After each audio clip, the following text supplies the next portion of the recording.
The iftar is has an outward fiqhi form and rules concerning it, but it also has a meaning, and it is through the meaning that Ramadan acquires that particular glow or fragrance in the life of the believer. And one of the meanings is indicated in the hadith of the Holy Prophet sallallahu alaihi wasallam, where he says, "Lis-sa'imi farhatan, farhatun 'inda iftarih wa farhatun 'inda liqa'i rabbih." The fasting person has two joys, one when he breaks his fast and the other when he meets his Lord. So there is a kind of parallel here, a kind of simile, that life for the believer is a process of not overindulging, and that the fullness of what dunya represents is actually in a transformed way available after death in Jannah, but in this purified way, so that there is even wine in Jannah, rivers of honey, food of every conceivable kind, fruits on trees, everything that appeals to us and is beautiful in this world is just an anticipation of the reality of that thing, the archetype in the next world. So there is a kind of resurrection that happens at the iftar. It's a kind of preparation. And the Hajj also can be like this. The Arafat famously is a kind of dress rehearsal for the Day of Judgment. So it has this quality of reminding us that one day our fasting from al-haywa and true life will come to an end, and we'll enter the divine presence. We don't know whether we will enter the presence of a Lord who is pleased with us or angry with us. That is at his discretion. But we know that once the world comes to an end for us, we can't take a step back and enter it again, any more than once iftar has happened. We've heard the azan that we can go back and begin fasting again. Just as when it's time to begin the fast at the beginning of the day, you can't think, oh, it's only 10 minutes since the azan. I really wanted a last glass of juice or something and step back. You can't do that. No. So life is like that. So it's a reminder of the cyclical nature of human life. And I think that symbolism puts down deep roots in the soul of the believer. MashaAllah. Well, really good. So it's like a taster of the ultimate joy. So in all of our rituals and practices that we do in Islam, we just have a taster of what it will, inshallah, turn out to be for the true believers in the presence of the Almighty and kind God, Allah. Well, that was really well said. So, لِلصَّائِمِ فَرْحَتَانِ فَرْحَةٌ عِنْدَ فِطْرِهِ وَفَرْحَةٌ عِنْدَ لِقَاءِ رَبِّهِ. What a beautiful tradition we have, this hadith, and what a beautiful explanation, profound explanation by our Shaykh here. Now, over the years, alhamdulillah, I have to say, the cities or the countries where you traveled, Shaykh Abdal Hakim, they were actually honored, because I know in the last more or less 40 years of your life, or nearly 40 years of your life, you've been constantly invited by different groups, educational institutions mainly, and groups and mosques. They wanted you to attend big events and usually give the keynote speech.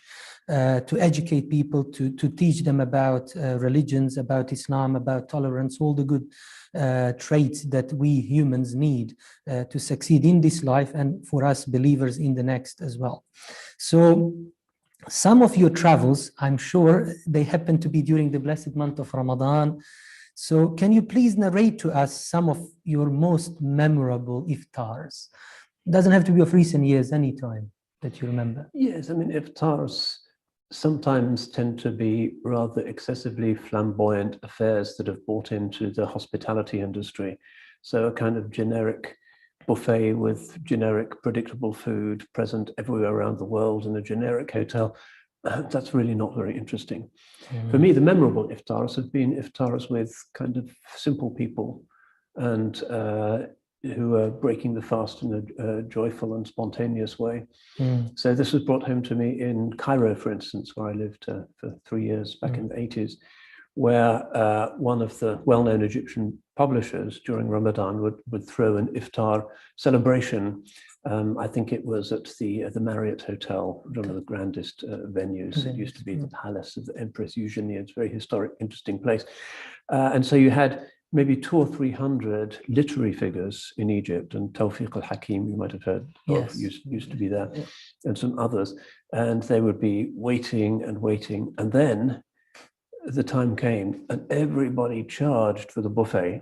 And I thought, I'll wait. And these, but at the end, where they left almost nothing for me, I think there was some bread and some sweet things. And so that was not a particularly luminous experience. I remember it quite easily. But then, of course, in Egyptian villages, eating something really simple with local people, with water from their well and geese running around, and the feeling of the setting of the sun, which is the most atmospheric time of day. That was very extraordinary. But I remember also in the communist period, for instance, visiting Uzbekistan.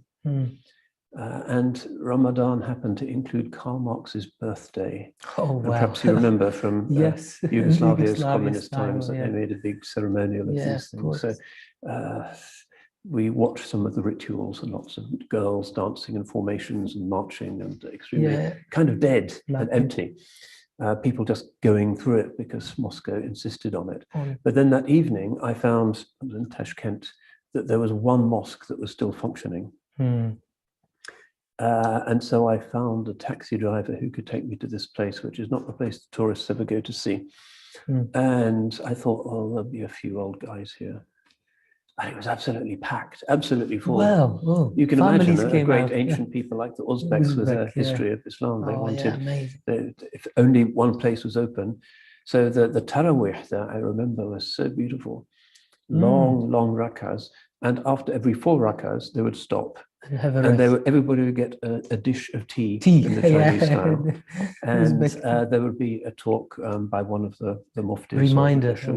The Tarawih went on for about 3 or 4 hours, I reckon. Well, it must have been winter time then. I can't remember the time. It was early spring, perhaps. Night was long, But that was very atmospheric, and you felt the greyness of communism and atheism on the streets outside, and the stupid Marxist celebration. And then you saw real people and the light. It was like stepping into a different world. So I remember that very clearly. What a contrasting, image, like you said. On the streets, what's going on? Entering a masjid and finding that kind of spirit, it must have been like surreal, like really amazing. Well, that's beautiful, Shaykh Abdal Hakim, mashallah. Jazakallah khair for sharing that from your personal life. By any chance, do you recall your very first iftar? Perhaps you can tell us, like in late 70s or maybe early 80s, what was the iftar like here in Cambridge? Was it Chesterton Road? Where did you break your first fast here? Well, I remember that, but actually my first Ramadan was with the Tablighi Jamaat in North America. In North America. We were with a group of sort of bearded enthusiasts, and were very sweet. And we were, I think we had got as far as Kansas City or somewhere like that. And Ramadan came in.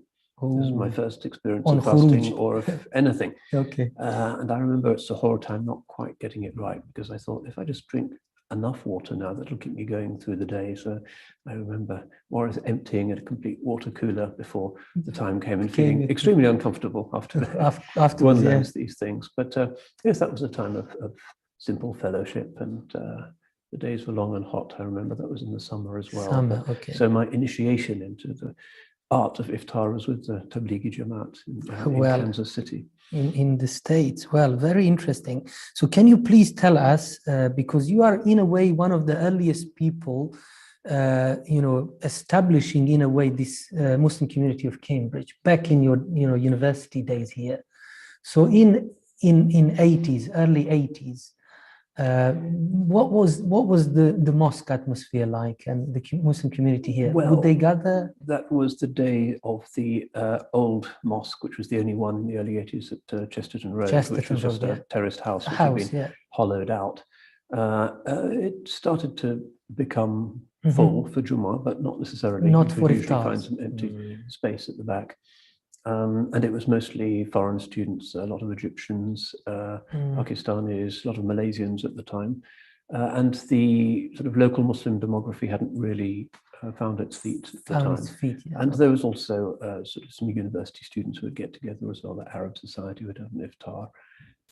But I remember one year we weren't even sure whether we could hold a valid Eid prayer because we had so few people. Oh, Yeah, now you we didn't have even 3,000 20, people 30. or so. Okay, I But back see. then, maybe It wasn't enough, it was about 30 men, possibly. but not 40 for Yeah. sure.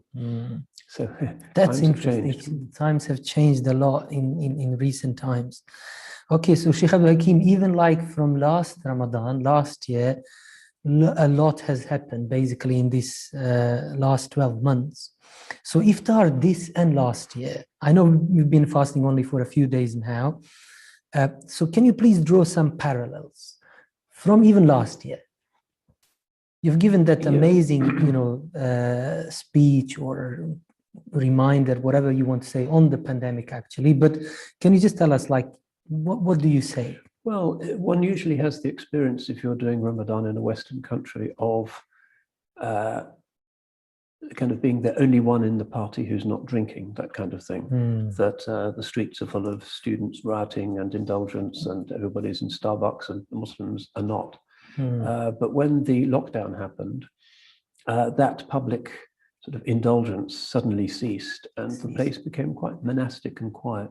And I think, although last year we weren't able to attend the mosque or pray Tarawih at all, it was quite severe.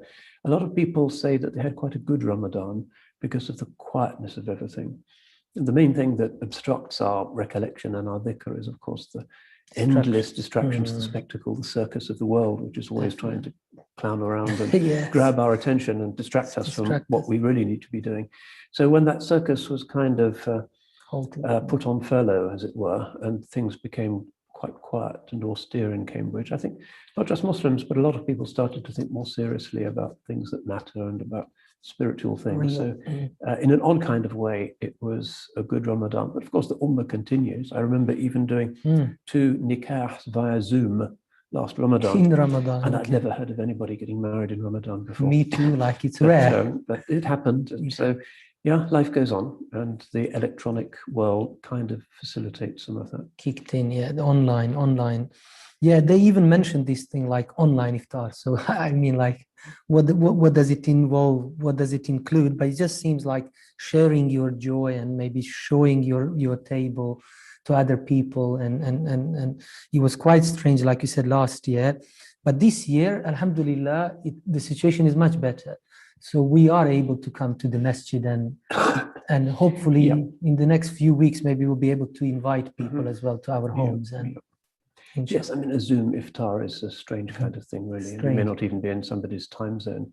But my son, who works in a sort of ordinary non-Muslim company, reports that they have a Zoom party at the end of each week. Normally when they go to the pub, but they can't. So they sit in front of their laptops with a bottle, and they all kind of drink virtually and get drunk. And share their moments. It's very strange. That's really strange. Human beings are herd animals, and we need to be physically together, I think. We need that. Social beings, definitely. MashaAllah, that's really wonderful. Okay, Shaykh Abdal Hakim Murad, MashaAllah, this is going so well. We have to be mindful of the time to break our fast as well. Could you please say something about the role of mosques during Ramadan in general, and maybe more specifically at iftar time? Let's disregard maybe the pandemic time, out of pandemic, before the pandemic, or maybe in some near future. Well, the original correct Arabic name for mosque is in a sense jami', which means literally inclusive. In other words, it's for every type of person. We know that the Holy Prophet, ﷺ, when he created his first jami' in Medina, created the first space in Arabia that wasn't for a particular tribe, but was for everybody. And whoever was at the front was at the front, and lineage didn't matter. First come, first serve. So I think a very important principle of the mosque is to be non-ethnic and to include everybody, especially some of the smaller, less represented ethnicities that we have, some of the African Muslims, the Eastern European Muslims, the Chinese Muslims. We need to make sure that they're feeling included, and that the culture of the mosque, it doesn't focus on a particular bandwidth of the cultures of the Muslim Ummah. Also, you have to recall that people come to the mosque for different reasons, and some people come just to knock off their 5 daily prayers in a fairly unreflective way. But sometimes people come to the mosque because they're looking for real healing. People who've been bereaved suddenly, people who've had a cancer diagnosis, people who are going through a life trauma. And they just want to sit and absorb the atmosphere and to reflect and feel embraced by the building, that is a place that is benign, where they feel closer to God, where people are in principle compassionate and hospitable towards them, and where they can start to settle down and start to calm. So this, I think, is one of the important features of a mosque, that it's a kind of hospital for broken hearts. And I think that any healthy mosque has to attract people, even people who normally don't come to the mosque, but the mosque is naturally the place where of healing. The refugee goes, the asylum seeker goes, the battered bride goes, the lost child goes. It's the refuge. Place of refuge. Yes, I think that's important. MashaAllah, that's a wonderful, explanation of what a masjid or a jami' should really be. So it's a welcoming place, a place that will bring all people together. Yes, a sanctuary. A sanctuary, and also like a healing place, something that will give back to anyone who comes here, and they'll find exactly what they're looking for. But just that reminded me of a few people who recently embraced Islam, accepted Islam in our community here. And I was just thinking in my head as you were talking, I'm sure more or less all of them won't have anyone in their families to break their fast with. And maybe they haven't yet, made some Muslim friends, or they haven't integrated as well in the community here, in our Muslim community in Cambridge. So it's quite obvious and natural that they should, target our mosque or any local mosque for them to break their fast and say their prayers. Yes, we have noticed, of course, as you yourself have seen, an increase in the number of shahadas. Oh, yes. Really since the lockdown began. I think since the lockdown began, Very interesting phenomenon. And very often new Muslims, especially if they're young and still living with their parents, have very significant problems at home that a lot of cradle Muslims can't really understand. What's it like if your parents are actively against Islam and they always put pork in the food? What's it like if they really don't want you to fast and you have to hide the fact that you're fasting? Hide the fact, yeah. And I know people who are secretly fasting and don't tell friends or colleagues or family because they know that it'll create a kind of uproar of incomprehension. And especially for some of the very young ones, and we've had people in their teens converting recently, this can be really very traumatic and very difficult. So normally Ramadan is a time of families to get together, re-establishment of ties, but for converts sometimes it's a solitary and rather melancholy experience.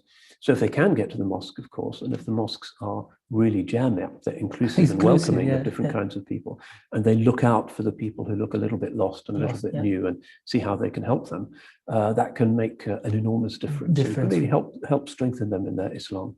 Well, really good. I like what you said just now, but on a good, positive note, I just also remembered some of the very recent converts. They were, like you said, relatively young people, like in their early 20s, most of them. Some people are like past their 20s, but there are some teenagers as well who came, 18, 19 years old. But they brought their parents with them. And I absolutely loved that, because I could see that their parents were supportive of their decision making. That can happen too, yes. But in some cases they can be adamantly hostile, yes. And sometimes people who come in, say, from Indian Hindu backgrounds have extreme difficulties. If the background is relatively secular, then the parents might just say, well, this is just a phase, and it's like listening to a certain kind of music, and they're going to go through a Muslim phase, or they've just dyed, last year they dyed their hair purple, and this year they're going to the mosque. Next year it'll be something else. So it's a trend. Liberal parents can be quite accepting. But so it's a big spectrum. Sometimes parents and family are supportive, but sometimes I agree really with isolated. you. Recently we had to deal with a few cases, like you said, where children come from usually subcontinent background, and some of those people, I don't need to name them, but they are particularly Islamophobic or particularly targeting Islam. So they just find it very difficult and become quite hostile actually to their children who accept Islam as their new way of life. So may Allah help all those people, and may they all remember that masjid is a place for them, inclusive, welcoming everyone, whoever you are. Please come and you will find your place here, and also you will find some good people that you can, share your joy and your experience of fasting, of breaking your fast and fasting itself, and also saying your prayers together in a congregation. Jazakallah khair, Shaykh Abdal Hakim. We have a couple of more questions. I think we have 6-7 minutes left before we break our fast. I'm really curious to see, what do you think about this? This is like a new trend, a new notion of, we can call it mass iftars or collective iftars, which are now prevalent in some Muslim cities and towns. So it does seem like a lot of emphasis on this social dimension of religion. And so what do you think about that? Organizing an iftar on a big scale. The prophetic commandment is أطعموا الطعام. And I remember when I was living in Cairo, Ramadan was really a time of active and practical charity. There were groups like Al-Ashira al-Muhammadiyah, for instance, whose main activity in Ramadan was creating what they called a khidmah, which was an enormous, they would take over a whole street and they would put down trestle tables and benches, and there would be tents, and anybody could walk in and get a hot meal for free. During the evening in Ramadan, and in poor countries that's sometimes a big deal. So one sees that, I think, throughout the Muslim world. And if you've been to Medina Munawwara during Ramadan, you might have seen how everybody is actually very impressively fed in the Haram, maybe 700,000 people or more. Everybody, when the sun goes down, gets their little pot of yogurt and their little thing of za'atar and a few loaves of bread and hot coffee. And it's not just a basic, it's something substantial. Useful, And then it's all whisked away and no doubt goes to some dreadful landfill site later in the evening. It's not very sustainable. But no, it's very impressive to see how that works in the Haram in Medina. In Mecca, it's much more simple. They just allow people to take in dates and the Zamzam water. But in Medina, it's part of the prophetic hospitality. Part of the prophetic. One likes to think, So yeah, feeding people en masse is always a good and a beautiful thing to do, and it's uncontroversial. Yes, nobody can object to being given a plate of hot food. It's kind of exactly, and the most obvious basic human gift. And includes people of all strata, like people of all walks of life. They can come and feel included and welcomed. Sure. So, mashallah, that means you described it as a very positive and useful practice, mashallah. So, can we now please hear your thoughts on iftar being like the actual time of iftar and breaking fast, being an opportunity to build bridges with other faith communities and non-faith communities as well, especially for us Muslims living in the West. So what would you say? I mean, everybody has heard of Ramadan, and it may be clearer in many non-Muslims' mind than is zakat, for instance, or some of the other obligations that we do.